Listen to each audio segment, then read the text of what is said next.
Yo, what's going on, guys? My name is Alex, and these are my top 10 centers going into the 2023-2024 season. Quickly, before we get started, I do want to say that this list is not a projection on how good I think a player may be. So player A can't be better than player B because I just think that player A is going to get better throughout the season. This is simply based off last season alone. With that out of the way, let's get started. And I do have a couple of honorable mentions, which are Nick Claxton, Jarrett Allen, and DeAndre Ayton. For me, these guys just could not crack my top 10, simply at least for Claxton and Allen. I just think their offensive games are just not well off to the point where I think they are deserving to be in the top 10. And with DeAndre Ayton, I think he is a very solid player. I definitely do think he has room to grow, but in terms of consistency, it is just not there yet, and I'm not sure if it will be here, especially since Beal is joining this team. His role is going to be definitely diminished, but let's actually get into it. At number 10, I have Miles Turner. Miles Turner finally had the season I think we've all been waiting for, probably for the past 4 or 5 years. Of course, Miles Turner defensively is one of the best centers and one of the best rim protecting bigs in the NBA. That's definitely something that has been carried on throughout his entire career. But again, I think offensively, he turned into an 18 point per game scorer when he's pretty much kind of been at a steady 12, 13, 14 point per game scorer. And his 3-point percentage definitely was at its highest, where he was shooting about 37% from the 3. Of course, he's a big guy, and unfortunately his rebounding isn't all that great. And of course his points per game did go up, but I would definitely think he did benefit a lot with having Tyrese Halliburton on the team. Miles Turner is not a super ISO heavy scoring big. A lot of his stuff is off a pick and roll or pick and pop. But again, he's still very good, and in terms of his offensive consistency, I think it's a lot better than guys like Nick Claxton and Jarrett Allen. And of course, again, defensively, Miles Turner is one of the best bigs in the league. Moving on into the number 9 spot, and we got Brook Lopez. Brook Lopez, a very similar player to Miles Turner, but at least last season, I believe he had a way better defensive season. He was one of the candidates for Defensive Player of the Year. And offensively as well, I think he carried a huge load and a lot of weight on his shoulders, especially at his age, since Chris Middleton was mainly gone out of the lineup the entire season. I think there was a legitimate part in the season where you could somewhat consider him as a borderline all-star. And when we got to the playoffs, Giannis missed like half of that series, and I think he definitely took a step up as well. He turned into virtually a 20 point per game scorer, and his efficiency across the board also went up. He shot 58% from the field, 41% from 3, 76% from the line, which is but again, his efficiency went up, his numbers in general and overall production went up into the playoffs. Definitely took the necessary steps to impact winning. Of course, the Bucks didn't win that series, but Brook Lopez, extremely talented as a defensive player. It's so weird how his career has honestly transformed from when he was on the Brooklyn Nets, and it will be interesting to see if Brook Lopez can keep this level of play again at his advanced age. Moving on into the number 8 spot, and I have Kristaps Porzingis. Kristaps Porzingis honestly might be one of the more underrated players in the league, and a lot of it, in my opinion, has to do with people just kind of forgetting about him because he is on the Wizards, but also because of how many injuries he would sustain throughout an entire regular season or postseason. But based off of last season alone, he played his most games in his entire career since his rookie year. And in his campaign this year, he averaged 23 points per game, shot 38% from 3, 49% from the field, and proved to be one of the better shot blocking bigs in the league. I think an underrated part of Porzingis' game as well that not many people kind of point out is that I feel like his post game definitely improved. I think when he was playing with Luka, he was definitely settling more for just kind of pick and pop shots more than, getting the ball in the post and try to make something work. But because the Wizards didn't really have that many ball dominant guys, even if they did have Bradley Beal,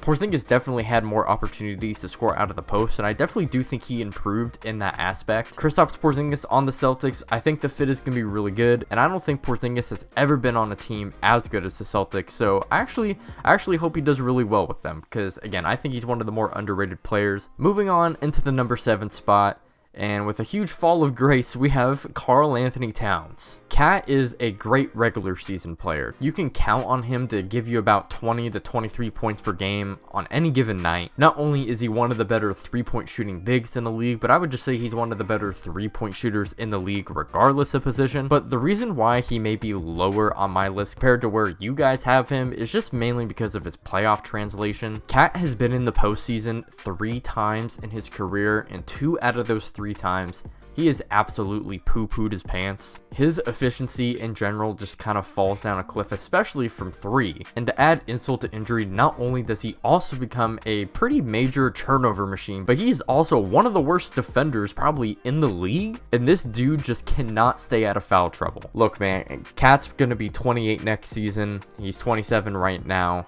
How much better is he going to improve? I don't really know, but with how poor he's been playing in the playoffs, I just can't put him any higher. Again, a great regular season player, but I value playoff translation, and he just doesn't provide that at all. Moving on into number 6, and we got Cat's teammate, Rudy Gobert. Now, this may also surprise a lot of people because I feel like nobody likes Gobert at this point in his career, and a lot of people would probably favor Cat over Gobert. But personally for me, because I feel like he impacted this team way more positively, especially in the playoffs, but just overall throughout the entire season, I think he just had such a better impact to this team. When Cat was out with all those injuries, that definitely affected them earlier in the season, but as time went along, that definitely builded more of a chemistry, and especially defensively, we can see the improvements, and I think Gobert has a lot to do with that. And then again, I think a lot of people's hatred towards Rudy Gobert is the fact that when we do come to the playoffs, his defense kind of gets exposed, but at least in this playoff series, I didn't really see that against the Nuggets.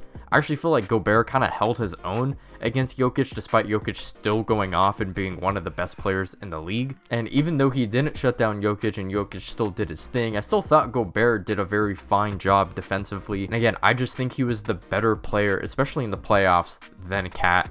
And that alone, I would put him over Cat, but again, I still think it's interchangeable, so if you wanted to have Cat over Gobert, I'd be fine with that. Moving on into our top 5 centers, and at number 5, I have Domantas Sabonis. Sabonis is one of the best offensive hubs in the NBA. Not only is he able to play in the post and score, but he's also able to play make out of the post. He had a career high in assists with 7.3, and on top of that, he also led the league in rebounds with 12.3. He also had one of his better efficiency years as well. He shot 61% from the field this year. And of course, we did get to the playoffs, and his stats didn't really match up to what he did in the regular season, but that pretty much applied to everyone in that Kings and Warriors series, so I'm not really gonna hold that against him. That was a dogfight of a series, and I still thought that he played very well. I think Sabonis plus Gobert and Cat, I think Sabonis was just the better guy at impacting winning, and I think a lot of that does have to do with his natural game, and that's why I have him at number 5. Moving on into number 4, and I have Bam Adebayo. Despite what people may think, I think Bam does very similar things to Sabonis on the offensive end. He's definitely deeply involved with doing dribble handoffs and screening while passing as well, especially with this Miami Heat team where everything is very free flowing. But to me, the defining factor that puts Bam over Sabonis is that defense. In my opinion, I think Bam is probably one of the top 5 to top 10 defenders in the league. Even if you do think that Sabonis is the better offensive player,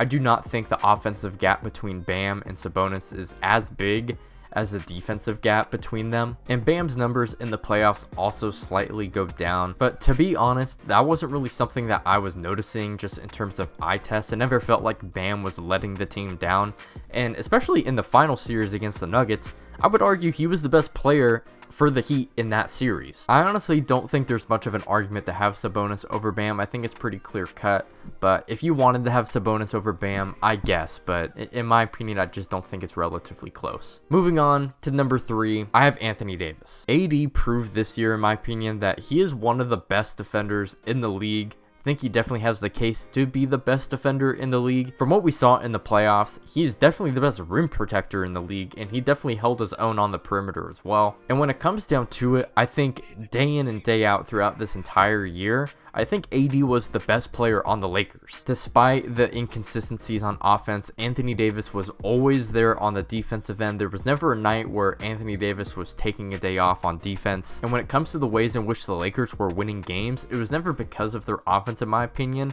A lot of it had to do with their defense. And again, Anthony Davis has a huge part in that. His inconsistencies in the playoffs in terms of his offensive productivity is definitely a reason why he can't go much higher. But man, I still thought he was goddamn good, and you know, you may even want to have him over my number 2 guy.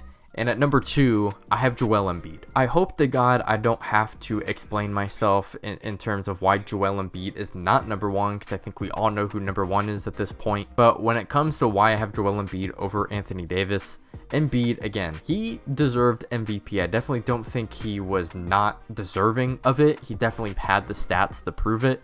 I personally just thought Jokic was the better MVP candidate, but Embiid had a damn good season. 33 points per game on 65% true shooting percentage. That is ridiculous. And of course, he also was very inconsistent in the playoffs, but this is the last year that I'm going to give Embiid the benefit of the doubt because, again, he was injured in the playoffs. So if we come into next year and Embiid, again, is injured in the playoffs and that is why he is inconsistent, if AD comes into next season as well and he does kind of the same thing he did this last postseason and regular season, I might have AD over Embiid, but I just think Embiid had the way better regular season, and I think offensively he's definitely better than AD, and I don't think Embiid is a slouch on defense. I definitely do think he is overrated in terms of what people are kind of expecting from him, but he definitely is no slouch. He is a great rim protector. I just think it's the perimeter defense that's shaky, but offensively I definitely do think he is better than AD, but his inconsistencies are why he isn't going to be higher on this list.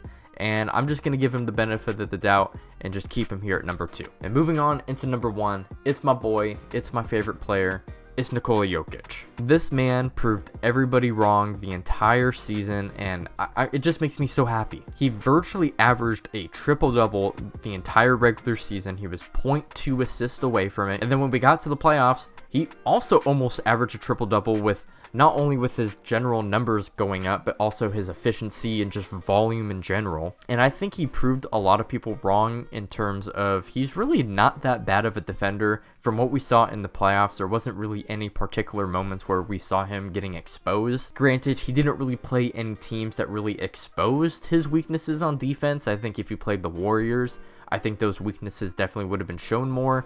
But I'm not going to blame him for not facing the Warriors because, I mean, the Lakers beat the Warriors and then they just swept them, so maybe it wouldn't have even mattered. But Nikola Jokic at this point is probably a top 5 to top 10 offensive player of all time.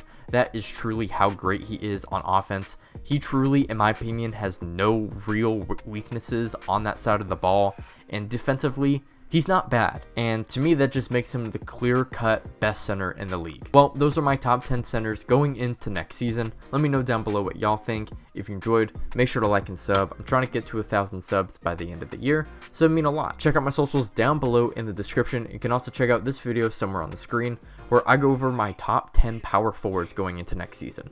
Anyways, I'll see you on the next one. Peace out.